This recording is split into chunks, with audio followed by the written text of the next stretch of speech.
Tough time feeling awake this morning. Hey, there we are, 8 a.m. on a Friday, October 3rd, 2014, with the Swiss Gold Global Independent Business Owners Network Marketing Training number 41. Imagine that, 41 we've already done of these, John. What do you think of that? Unbelievable. That shows our commitment to our downline. Shows commitment to our upline. It shows commitment to building our businesses and our mindset.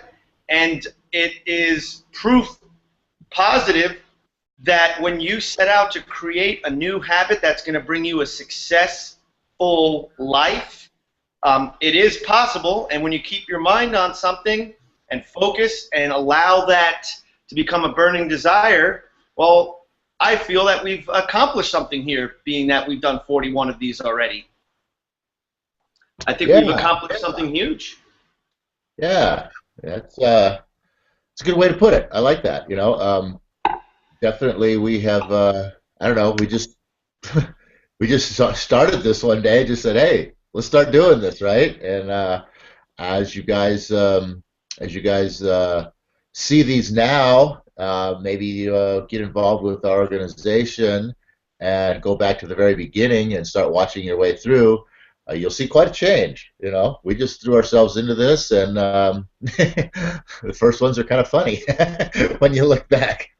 But we've got a pretty good outline here now. We're very comfortable in front of the camera, et cetera, and so on. And I think our delivery of the information is high quality. Maybe not as far as camera and all that stuff goes. We probably need to get a little bit some better equipment and all that sort of thing. But just talking about the quality of the material itself, the delivery, and I think the messages that we deliver and how we deliver them, I believe, are like I said, high quality, that our people in our downline organization can get very good information here to help them stay inspired to get out there day in and day out and grow their organization and create passive income and ultimately achieve the financial freedom that they're looking for. That looks like Yeah, absolutely. Absolutely. It's funny how we started these several months ago, and if you go back to our very first phone hangout here, I mean, I'm laying on the couch, all sweaty. Every other word out of my mouth is and I'm cursing, and it was a mess. And I've definitely seen a lot of progress in Paul and myself. And again, I just want to reiterate that progress came from commitment and creating what I like to call daily success habits. And which kind of leads me into where I kind of want to make the theme of today's hangout is just about successful living. And I like using the words success and full as two separate words. Success, full life. A life full of success. And obviously on these hangouts, we are focusing on mindset, and we're focusing on taking that mindset to grow a network marketing business organization. But really the concepts we talk about here can be transmuted and used really in all areas of your life. And I feel that in order to live a successful life, you need to have harmony in not just your finances. But finances is so very important, because when you have freedom in your finances, when you have a passive income coming and you're not worried about money anymore, it's a huge weight and a huge burden lifted off your shoulders. I'm still not there as far as financial freedom goes. I'm a lot closer than I was when I started off on this journey 3 years ago. And every step closer, I feel a weight coming off my shoulders. And it's an amazing thing. And having the mindset that it is possible to be financially free in 3 years or less, and to really believe that and have faith that it's possible, and just imagine and visualize yourself 3 years from this moment, or maybe you're a year and a half into your 3 years, as Paul and I are, it's an unbelievable feeling to visualize yourself, what it would like, and imagine yourself in that position and that weight. And then when you're not worried about money anymore, you can focus in all the other areas of life that are just as, if not more important than finances, such as your mind, your body, and spirit. And you know what? Don't wait till you're financially free to start focusing in creating more harmony in all these areas of your life. And I have a lot I can add into this, but I want to give Paul a chance to throw in his 2 cents. What are you laughing at there? Somebody making funny faces on the other picture? Yeah. I love it. You got a big old happy, positive smile on your face. I couldn't help but laughing at my train of thought. It's funny. I woke up. I was really, really slow this morning, not having a hard time waking up, and this, that, and the other thing. Just, in fact, I was like half asleep listening to Jeff's Street Smart Success call this morning. And, I just, I don't know, just right now, maybe what you just said. I love what you just said. I never heard this before. This is yours. You can coin it. We should quote it under John Leister, is successful living a life full of success. No one's ever said that before, dude. You're the first. You started that. Yes. I thought I was. I love it, though. It's awesome. And I don't know. It just that just woke me up, and I feel great now. So thank you for that. Well, that's part of my definite purpose, to inspire and motivate inspire others. So obviously, I did that in this case. Yeah, exactly. Go on. But I want to add to what you said about the finance thing. Becoming living a successful life, and a life full of success obviously means in a number of different areas. All the different areas of your life: your mental life, your physical life, your spiritual life. And of course, your relationship life, and of course your financial life, which unfortunately the financial life is like one of the things that really most people kind of overlook and never really give the attention that it deserves. And what you were saying there about your financial life being able to give you the financial freedom, and as you feel better about your financial life and whatnot, feeling the lift, the weight, and the burden coming off your shoulders, the betterment of your financial life is the only way, the absolute only way. And I mean, unless you just freaking walk away and walk off the grid and just proclaim your freedom, but betterment of your financial situation, your financial life, is the only way you're ever going to regain any of your time freedom. And until you have time freedom, you'll never have any time whatsoever to be able to devote to all those things that can improve and lead to the betterment of the other facets of your life. So you might want to have better relationships. You might want to, be a stronger spiritual person. You might want to have, all these other, you might want to become a better physical specimen. All these other things that you might want to become because of your financial situation. You probably don't have the time to be able to devote to those things. So if you want something in life, it really, it's kind of sad, but it's true. It really does all start with money.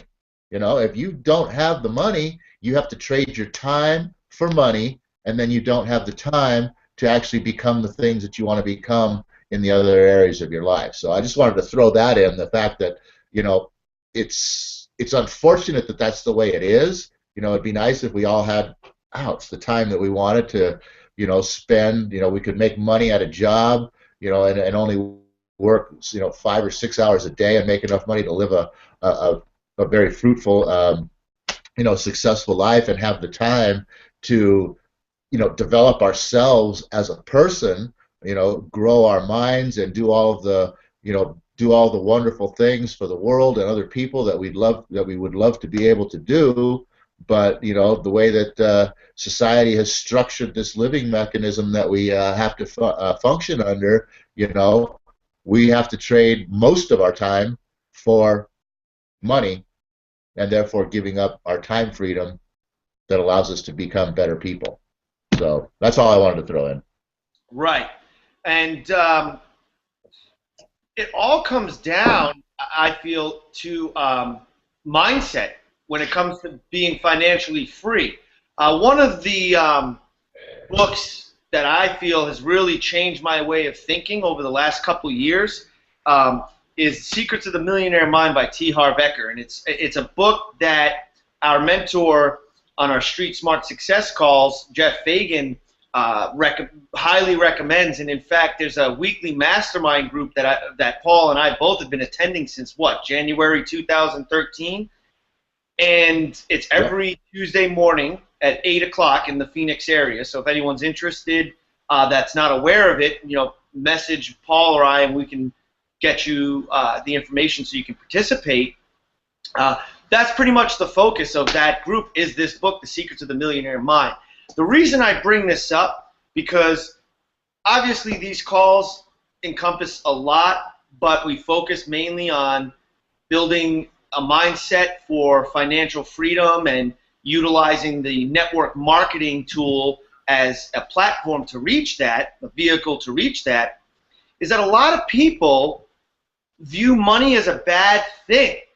You hear a lot of negative stuff said about money. In fact, in my life, I've said a lot of negative things about money, and I've been surrounded by a lot of people that look down upon rich and wealthy people as if they were charlatans, or as if rich and wealthy people somehow cheated to get where they're at. And if you have that type of mindset, well, you're never going to be financially free. You're just going to repel money. So mindset is so important. The realization that money, although money isn't everything, it's an extremely, extremely important aspect of life, period. Call you back in about an hour. It is extremely important in the areas of life which it's important, and it's unimportant in the areas which it's not. But you have to view money as a very important tool and realize and believe and have faith that there's nothing wrong with earning massive amounts of money as long as you do it in an ethical, moral way. Napoleon Hill refers to power, what it means to have power in your life. And his definition of power is that you have the ability to do whatever it is you want to do without violating the rights of other men. And one of the ways you can have more time in your life, buy more nice things, have more time to exercise and build your mindset and practice your spirituality and increase your mental abilities, go on vacations. Money will help you in all those areas. I mean, hands down. And in fact, I'm going to toss this back to Paul after one last thought about money, and that is all the people, and this is my opinion, and this might be harsh, that kind of look at money as a bad thing and, say, well, I'm okay just getting by. I don't need money in my life. You know what? You're a selfish person. I believe that if you don't see how important money is and you're okay with just getting by, that's actually a very selfish way of living. How can you provide for your family? How can you provide for your children's futures? How can you provide to future generations? And if you're one of these people who say, I believe in this and I'd love to be able to help this cause or give to the poor or help children in Africa or whatever your purpose or whatever your driving factor or something that you believe in, how can you place no importance on money and actually think that you can make any sort of an impact or difference? So that's another little thing that I think is that it's actually the actual opposite of what most people think, and it's actually, I think, kind of a selfish way of living to just go through life just to get by. You're not helping anybody doing that. Paul, what's your thoughts? Back to you. Well, like you said, the fact of the matter is money is a part of this world. Doesn't matter where you live in the deepest, darkest jungle of the Amazon. There's you might be maybe you're trading trading palm leaves or whatever, but there's some sort of a currency, a money that puts a value on everything. And if there's anything that you value, it's gonna require money. That's just the bottom line. So yeah, if you have a why, such as John brought up, that you want to make some sort of a difference in this world, um, there's a value, there's a price that you're going to have to pay, and obviously it's going to have to be paid with money. So you just got to break down and come to believe that money is a necessity in this world that has a huge importance in our life, whether we like it or not. We're all playing the money game, whether we like it or not. And if we want to win the money game, then we have to learn some new philosophies that we were never, ever, ever taught. That's where it all comes down to. And with that, I wanted to kind of switch over to talk about what Jeff brought up this morning in the Street Smart Business Call, how he kind of ended it with the whole concept of how all of his mentors, Napoleon Hill, T. Harv Eker, the Millionaire Mind book, all of these things draws this conclusion that if you think, what all these people are saying is that if you think a certain way, if you think this way, and you develop these habits, and you create these actions, then you will get these results. Now the thing is, if you work this backwards, okay, the results that you want, right? Okay, what's it going to take for you to achieve those results? Those are your actions. What are the habits that you need to have, and what habits do you have right now, and are they going to contribute to you creating the proper actions for you to achieve the results that you want? And then what is your thinking? What is your thought process? What is your belief system? What is your mindset? What is your programming? All these words. What is, between these two ears right here that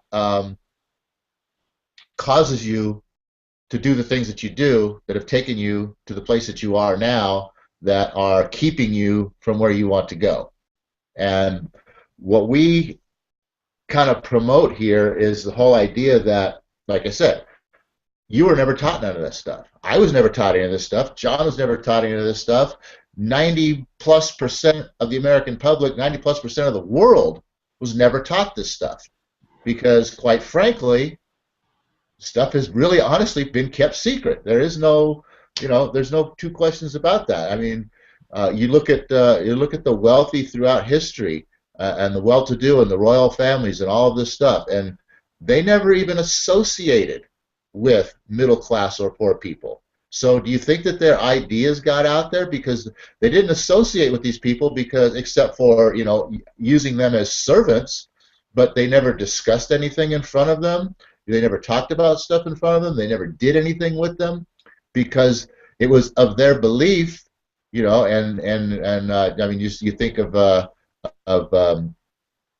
terms like blue bloods and things like that. But it's been the belief of the wealthy of the world throughout history that your ability, our ability, the human ability to be a wealthy person, to be a well-to-do person, to be a royal person, all of these things was genetic, that you were born into it and born with it. And if you didn't come from this bloodline, then you just flat didn't even have it in you to be able to understand and utilize these concepts to begin with. So this information throughout history has never been shared with the general population, the middle class and the poor people. it's squeaking out now. I mean, over the past few centuries, people like Napoleon Hill, Andrew Carnegie was one of the, one of the few people in that category who said, this information needs to be shared with everyone because anyone can actually do this. Um, that's why he's the one who brought in Napoleon Hill to create the book Think and Grow Rich, which in actuality, his first work, The Law of Success in 16 Lessons, was the first work Napoleon Hill put together after his 20-year agreement with Andrew Carnegie, unpaid, by the way. And, this is like the very first time that this stuff has ever been released to the public. And, they probably pulled it from the shelves and watered it down a little bit and stuck it back out there for us. I mean, it's still probably not really all the deep down, this is really what it takes. But hey, we got to learn what we can learn and bring our own minds to the table and grow it from there. But connecting with this information, a great way to do that is in books. And people like Napoleon Hill and T. Harv Eker and Norman Vincent Peale and not Andrew Carnegie, but Dale Carnegie, all these books that were written a long time ago, there's a great way to get the information that, we've never learned, and it's also a great way to, like, connect with these people. You can actually connect with people that are no longer around through books, especially like reading biographies, things like that. So I just want to say that to get to where you want to go, like John said, it all starts right here. It all starts in your mind. It all starts in your belief system, and it all starts in, questioning what it is that you've been taught and who's taught you. That's really what it comes down to. Who have you been listening to all these years? And do they have the results that you seek? And if not, why are you listening to them? So I'm gonna flip it over to John. So yeah, I mean, I'm just, it all starts with, questioning what you know and opening your mind to what you don't know and possibly learning something new and changing your life for the better. So I'm going to throw that back to John, let him get us out of here because we're already running over time.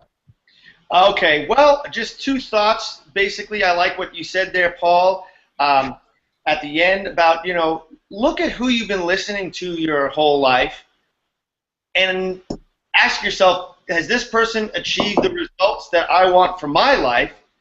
And if so, maybe keep listening to them and learn from them. But if not, you need to ask yourself, why have I been listening to this person for all these years? It's funny, but it's true. You got to be careful who you listen to out there, and you should only be listening to people that have achieved the results that you desire to achieve for yourself. And another thing that I want to just throw in here, and then I'm going to wrap this up, is books are extremely important to your success. There's not a successful person that I know of, that I hang out with, that I speak to, that I talk to, period, that doesn't devour knowledge and read books, and the right books, not, mindless romance novels and Harry Potter and shit like that, but books that actually carry weight and have some meaning and are written by successful people. So I think it's very important to note that one of the keys to being successful is that you become a devourer of books, that you read books written by successful people that have achieved results that you yourself want to achieve. Paul wants to make one more point. Just two comments. Number one, yes, leaders are readers. And number two, hey, quick test. Look at your 5 best friends. Look at the amount of money that they make. Look at the amount of money you make. I'll bet you make the average of what your 5 best friends make, and ask yourself, is there any change in my future for that? And then maybe go out and look for some new friends. Yep, I agree. All right, you know what? I think I'll close it out with our prayer. Napoleon Hill, he says, "O universe, I ask not for more riches, but for more wisdom with which to make better use of the riches given to me at birth, through the power to control and direct my own mind to whatever ends that I may desire." So with that being said, Go out there, have an awesome weekend, and we'll see you all back here Monday morning at 8 sharp.